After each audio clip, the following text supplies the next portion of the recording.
Oke, selamat sore, kembali lagi ke layar saya. Tadi ada gangguan ya karena koneksinya sedikit buruk. Ya, oke, saya lanjut kembali.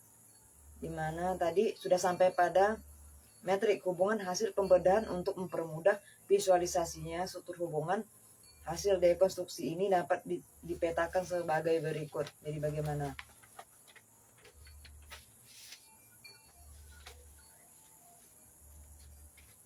Jadi saya lihat ini ada tabelnya. Ya, bagaimana dengan dimensi analisis? Apa yang ada tersimpan di balik dimensi analisis adalah sifat data. Jadi saya bisa bolak-balik lagi. Data sifat. Yang di data ada sifat yang data. Bagaimana data sifat? Sifat bentuk dari data yang sudah dikemas.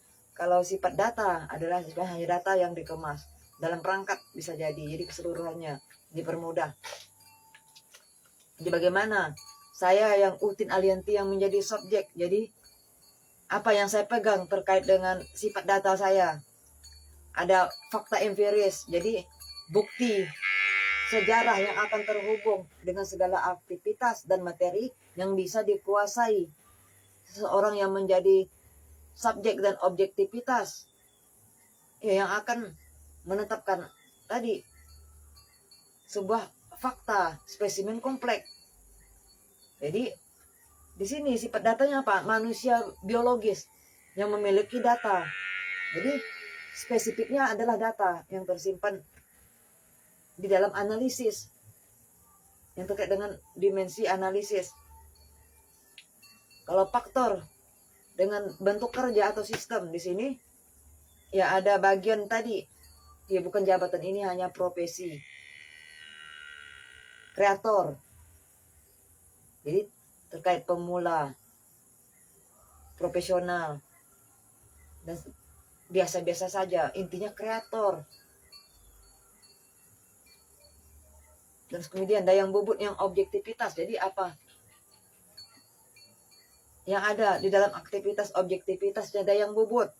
Jadi konseptual. Jadi suatu yang sudah beroperasi, suatu yang sudah menyebar di masyarakat luas. Ketika disadarkan, dia menjadi seperti apa dengan karena faktor pekerjaan yang dia kerjakan di tahap manapun sebelum dia dengan karakternya yang mungkin baru, dayang bubut, atau yang tiba-tiba mendadak daya, atau dengan banyak pengakuan, dengan banyak fenomena. Terus kemudian ada simbolis. Jadi simbolis tadi berarti ada serah terima secara simbolis. Ketika saya mampu menerima, mungkin saya adalah orang yang menolak untuk menjadi spesimen kompleks, kata saya. Tapi ketika serah terimanya dalam bentuk simbolis, jadi ada aktivitas yang menguatkan, mengukuhkan untuk saya bertanggung jawab, atau banyak pihak bertanggung jawab atas aktivitas yang akan menuntut kredibilitas tersebut. Jadi representasi, jadi kemampuan untuk saya bekerja ya dengan kapasitas apapun untuk melakukan representasi. Ketika saya sadar aktivitas ini akan mencemooh saya, melecehkan saya, ini adalah pelecehan yang saya lakukan. Ketika orang lain bisa melecehkan saya, apakah ini bisa menjadi tuduhan? Karena ini adalah aktivitas yang saya kerjakan untuk saya tidak melecehkan hukum, melakukan presentasi yang mungkin dilakukan oleh dosen atau banyak bagian untuk ya orang mendapatkan S1, untuk orang beraktivitas dalam ya dalam aktivitas perkuliahan di semester manapun.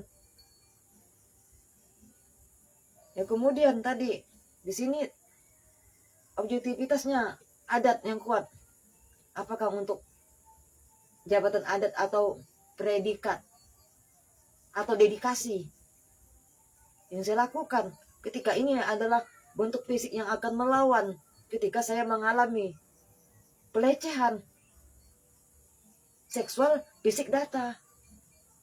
Ya nanti kan penjualannya data, fakta terkait dengan dark web, maka akan dimasukkan juga unsur komputernya, digitalnya. Jadi saya akan melihat ketika perangkat atau manusia atau objek barang bukti akan menjadi ancaman banyak pihak, bahkan saya juga berhak untuk melihat autentiknya barang bukti. Saya harus menghancurkannya ketika masih bisa wujud dari pekerjaan yang tidak nyata, objektivitas. Saya pasti orang yang mampu mendeskripsikan banyak bagian, bukan hanya data saya, barang bukti, aktivitas. Ya di sini bagaimana tentang peran sistemik ketika ancaman terjadi di dalam, di luar, menyerang database katanya, menyerang database atau pemegang. Kesannya saya orang yang perangkat yang memegang data, saya adalah orang yang terpisah. Perangkat dengan pemegang adalah otoritas yang terpisah. Tapi untuk menjalankan semuanya, saya harus bisa menyatukan. Saya adalah perangkat, saya adalah otoritas.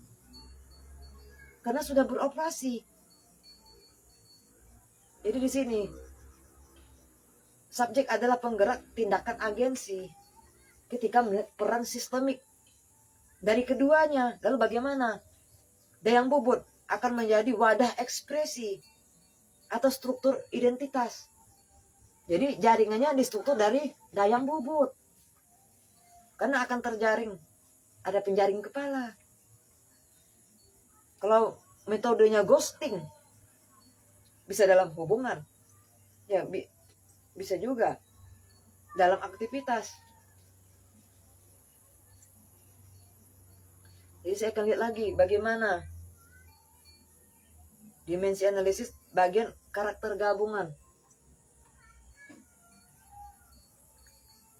Jadi spesimen kompleks perpaduan antara kedirian individu modern dengan tuntutan pelestarian nilai komunal tradisional. Jadi dua hal. Kalau perang ini terkait dengan perang tradisional, mangkok merah di zaman dahulu. Dulu kita melawan Belanda, senjatanya bambu runcing. Mungkin mandaunya terbatas. Hanya kepala atau orang-orang tertentu yang memiliki material. Kalau ada biasanya Belanda tetap menjarah rumah-rumah warga, rumah-rumah penduduk untuk tidak menyimpan senjata. Bahkan bahan makanan dan lainnya. Untuk kita menjadi orang yang layak, mampu berdikari dengan alam semesta. Sejak zaman dulu. Jadi saya akan simpulkan kesemuanya. Jadi jika mendefinisikan hubungan ini berdasarkan metode dekonstruksi tersebut, maka istilah spesimen kompleks menjadi valid. Paham valid? Diakui secara filosofis dan akademis. Jadi saya sudah bergerak di bidang akademis. Jadi nggak perlu lagi mengambil profesi. Jadi paham, walaupun bukan saya, orang-orang saya mungkin sudah lewat, sudah mengambil profesi, sudah S1, sudah mengambil profesi, dan sudah bekerja. Yang belum nggak masalah, tapi arahnya tetap ke situ.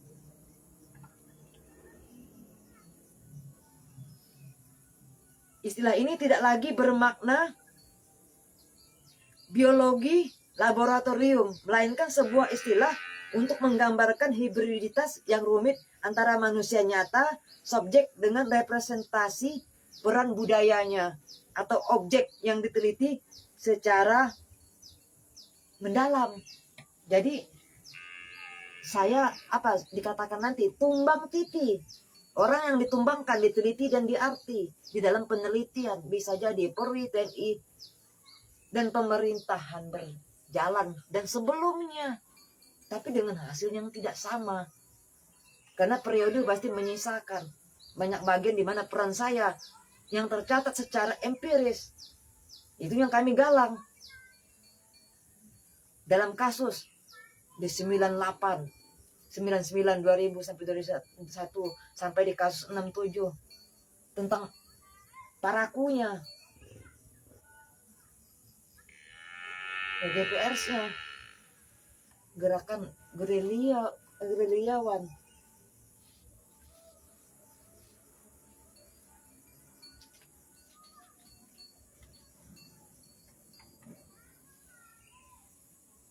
Ya, gerakan gerilyawan rakyat Sarawak yang komunis, yang di TAP itu rata-rata maaf Tionghoa. Di sini ditegaskan orang-orang yang saya kenal, Cina-Cina yang berhubungan dengan saya, tidak komunis lagi, tidak komunis, bahkan bukan komunis, mereka pun pernah terjajah. Makanya ke Kabupaten Ketapang zaman dulu sama, jajahnya Jepang, bahwa Asia dijajah Jepang. Di tahap tersebut maka mereka pun berlayar dari dinasti Ming, dari zaman-zaman dulu mengenal perang. Maka saya pun bersama keluarga ya dengan kapasitas Butong, para tatung dan sebagainya untuk menegaskan ini. Jadi siapapun yang ada, kami tidak mau disusupi dengan pergerakan yang anti Dayak atau anti Cina. Jadi masih ada kerjasama, masih menyisakan bukti. Seandainya ada penolakan, ada pengkhianatan, itu di bagian yang berbeda. Tolong dikondisikan. Sekalipun saya berurusan dengan Malaysia, di sana Malaysianya menghancurkan hal seperti itu, sama seperti kami. Kami masih memiliki banyak bukti yang pernikahan yang bisa dilakukan oleh orang kami, tidak ada masalah. Walaupun Dayaknya bukan Dayak dari kami atau yang lainnya, Melayunya juga, tidak ada masalah.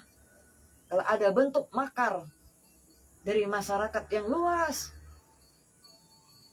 kan akar masalahnya akan kembali dan difokuskan kepada profesi. Ada ahli profesi yang akan menentukan sikap tadi, tidak terkait lagi dengan prejudis atau praduga, prasangka, bersalah atau tidak bersalah. Ranahnya bukan di situ lagi. Di tahap tersebut sudah legal standing. Berarti ada banyak tangan yang menangani ini. Di bagian saya penegasannya seperti ini. Berarti jelas. Jadi kalau hanya mengembangkan berita berdasarkan fakta, banyak orang, saya pun sudah amsal, sudah jalan-jalan pulang kampungnya ya, untuk membuktikan mereka tetap berdaulat.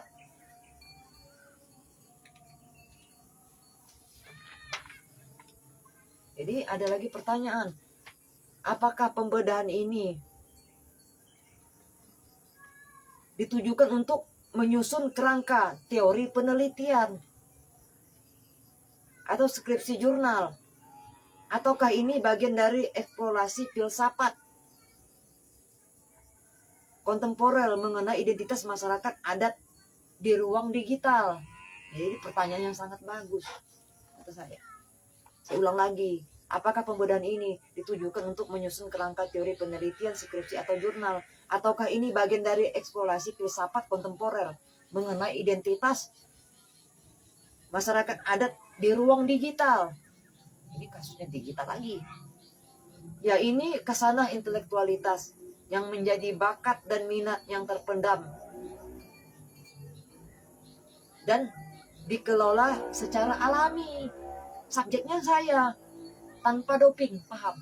Tanpa tekanan atau obat-obatan yang mungkin orang bisa berbicara karena faktor cairan birunya atau pil birunya atau apapun. Atau ada injeksi, nalar, faktor dan luar atau eksternal. Jadi saya arahkan tindakan ini merujuk pada bidang autentifikasi digital, di mana rumah sakit tadi terkait dengan rumah sakit juga. Ya sebelum saya masuk uji kelayakan, berarti sudah ada pemeriksaan. Saya orang yang hidup, silakan lakukan biopsi kata saya. Mungkin saya terkena kanker, HIV, TBC, atau penyakit-penyakit lain. Lakukan check up general, kata saya. Untuk paham saya, bahkan fisik saya, biologi saya. Yang kenyataannya semuanya negatif. Baru saya bisa dimurnikan dengan paham saya murni, tanpa kontaminasi. Ketika saya berbicara, adalah saya, produk saya sendiri, hasil dari saya. Dengan aktivitas saya. Yang melahirkan diri saya dengan usaha saya. Kan masih banyak kekurangannya. Masih banyak kritik, masih banyak protes.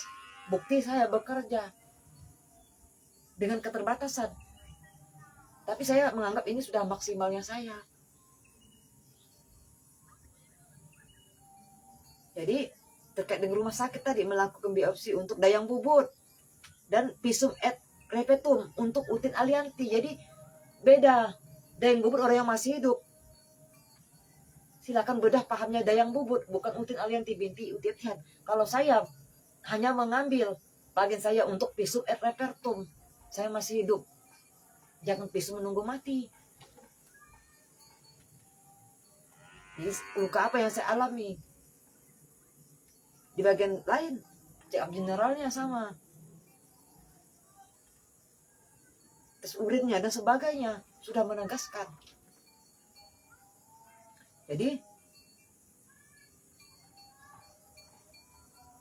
di mana hasil keduanya keluar dari lab forensik, fakta dan digital. Jadi, di sini ketika fakta akan didigitalkan lagi. Jadi, tidak ada hak orang untuk beroperasi dengan fakta biologi saya. Bukan hanya dikaburkan, tapi dimusnahkan. Jadi tidak ada orang menjamah di ranah saya akan berurusan dengan hal tersebut. Sudah hukumnya. Ya melawan berarti ya pelanggaran besar. Tindakan yang terdeskripsi menggunakan analogi medis legal. Ini membawa analisis dekonstruksi kita ke level yang jauh lebih spesifik, yaitu proses verifikasi, validasi, dan pembuktian empiris di ruang digital. Jadi aktivitas saya akan menunjukkan siapa saya. Aktivitas saya mengarah kepada apa, potensialnya apa, di mana hak, di mana kewajiban, dan di mana perintah. Semuanya harus dijalankan. Dalam analogi laboratorium, hukum dan forensik ini, pemisahan tindakan tersebut mengkonfirmasi validitas struktur dari hubungan keduanya. Jadi masuk ke dalam kategori hipotesis yang sah. Jadi tidak lagi merambah. Saya punya dunia pribadi, aktivitas yang dilanjutkan dengan penelitian untuk meneliti saya. Yang tujuannya untuk menghancurkan saya dan leluhur saya, nenek datuk saya. Bahwa nanti Kiai Haji Muhammad Said Tentomak adalah ulama yang ditumbangkan, diteliti dan diarti, dihancurkan dan dibunuh, dihabisi. Saya katakan, membunuh orang tidak akan membunuh pahamnya. Orangnya tidak mati terbunuh, tapi orangnya mampu membunuh paham yang akan menyerang arti dia punya paham, punya sahab. Itulah Tentomak, kata saya.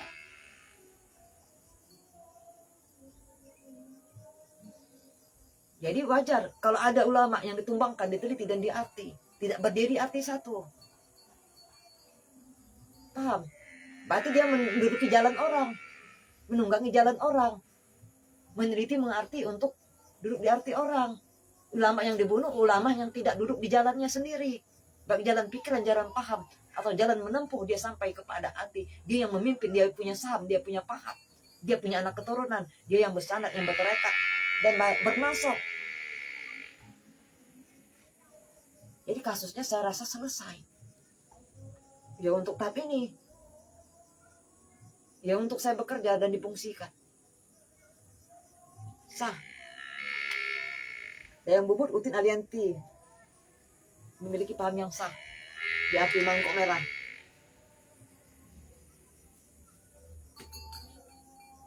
Jadi sejarahnya terkait erat dengan tumbang titi, tumbang anoy. Siapa orang yang menumbangkan hatinya untuk berdiri satu potensi sama.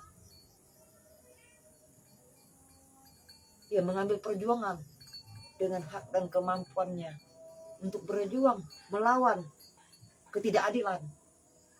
melawan keserakahan, ya melawan untuk penjajahan dalam bentuk apapun. Jadi di sini ulama kami Mangkok Merah Dayak bukanlah ulama yang diteliti di arti dibunuh menjadi al-halaj. Itu paham luar, dia dibunuh. Bagaimana ajarannya? Berarti berurusan dengan pihak luar, negara luar. Di sini Dayak kalau membentuk sebuah konstitusi hukum Mangkok Merah, disinilah kami Mangkok Merah yang berdaulat, bersatu untuk berperang melawan penjajah. Jadi saya rasa selesai. Oke. Terima kasih. Adil kata lino bacur min ka surga, bahasa ingat kaju bata. Arus.